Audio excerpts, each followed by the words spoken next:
Ассалаумағалейкум қазақ елі. Қайырлы күн болсын дейміз. Яғни бүгін 28 наурыз сағат 11-ден 19 минут өтті. Жалпы кеше салған постымның жалғасы десек те болады.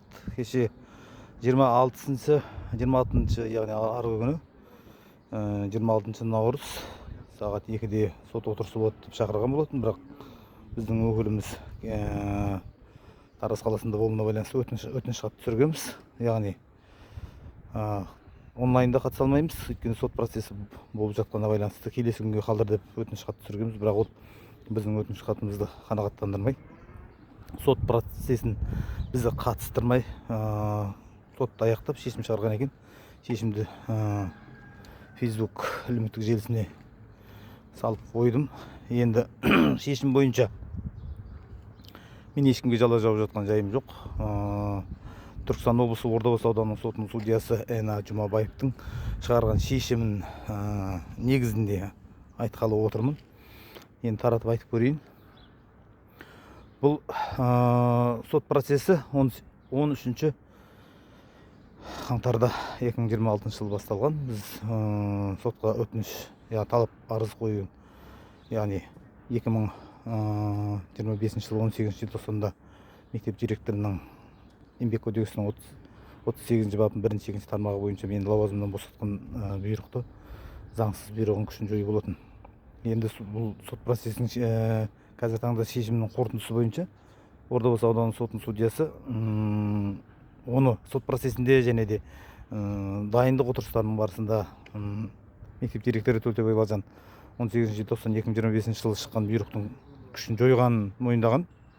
Яғни ол тікелей еңбек инспекциясының менің түсірген арыздарым бойынша еңбек инспекциясының білім бөлімінің Түркістан облысының білім басқармасының және де Түркістан облысының сапаны бақылау басқармасының аудандық білім бөлімі және де кәсіподақ комитетінің зерделеу қорытындылау нәтижесі бойынша, яғни бұйрық заңсыз шыққан деп 5 мекеменің қорытынды хаттамасы болса да, Жұмабаев, яғни Ордабасы ауданының сотының судьясы басқа мәтінде шешім шығарған. Ол жерде 18 желтоқсан 2025 шыққан бұйрықты 27.01.2026 жылы мектеп директорының нөмір 5 ЖХ бұйрығының негізінде күшін жойып тұр, ол заңды күшін жойып тұр. Яғни ол өзінің шығарған бұйрығы заңсыз екенін біліп, оны судьяда да тұрады, дәлел бар, және аудио дәлелдері де бар, сот отырысының видео дәлелі бар, оның бәрін заң жүзіне алып алғанбыз, өтініш хаттар түсіру арқылы. Бірақ енді қорытынды шешімге біз қанағаттанбаймыз. Яғни шешімнің соңында да көріп отырсыздар, шешімнің соңында да жазылған. Егер біздің шешімімізге қанағаттанбасаңыз, облыстық сотқа, яғни апелляциялық сотқа, кассациялық сотқа, халықаралық соттарға шағымдану біздің мүмкіндігіміз бар екен заң шеңберінде. Яғни бұл осы шешімнің аясында біз мынандай күдікте ойда қалдық. Яғни сот барысында Жұмабаев, яғни Ордабасы ауданының сотының судьясы бір жақты ғана қарады. Енді күдік қой бізде, тек қана себебі, оның себебін уәждеп айтатын болсақ, біздің түсірген өтініш хаттарымыздың ешқайсысын қанағаттандырған жоқ. 3 рет қарсылық білдірдік, заңсыз әрекет жүргізіп жатыр деп. Оны да қанағаттандырған жоқ. Яғни Түркістан облысының Ордабасы ауданының сотының төрағасы да және Қ. Әубәкір деген судья да қанағаттандырған жоқ. Және одан кейін барып біздің осы 18 желтоқсан 2025 жылы нөмір 22 ЖХ бұйрықтың шығуына негіз болған куәлерді шақырды екенбіз. Яғни бұлар келісім комиссиясы және одан кейін барып 01 желтоқсан 2025 жылғы жалған жасалған хаттама, оның төрағасы және хатшыларын шақырды екенбіз. Жалған жасалған актіні 18 желтоқсанда 2025 жылы жасалған акті бар, хаттамалардың бәрін, солардың шығарған адамдардың бәрін сотқа тартты екенбіз куә ретінде. Оның бәрі қанағаттандырылған жоқ. Енді бұның бәрін ертеңгі апелляциялық сотта қарайтын боламыз.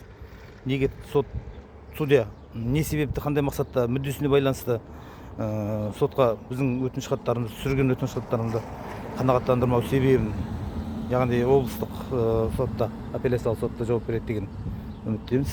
Біз судьяның шешіміне қарсымыз, қанағаттанбаймыз. Өйткені ол бір жақты ғана қарады, біздің күдігіміз бар, сатылып кетті деген. Бұл күдік қана, яғни сот процесінде жүргізген іс-әрекеттерінің барлығы дәлелдері болғандықтан, және де видео дәлел болғандықтан айтып жатқан жайымыз бар. Құдай кассациялық сотта, апелляциялық сотта кездесеміз. Бұл сот әрекеттерінің барлығын заң шеңберінде шешеміз деген ойдамыз. Қазақ халқы қолдап, қошеметтеп, құрметтеп, лайк басып,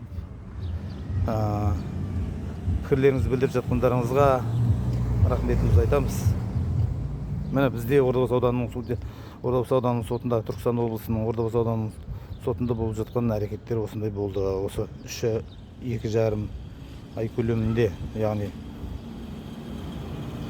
13 қаңтардан бастап кешегі 26 наурызға дейін сот процесінде болған әрекеттер бойынша осындай қорытындыға келіп отырмыз.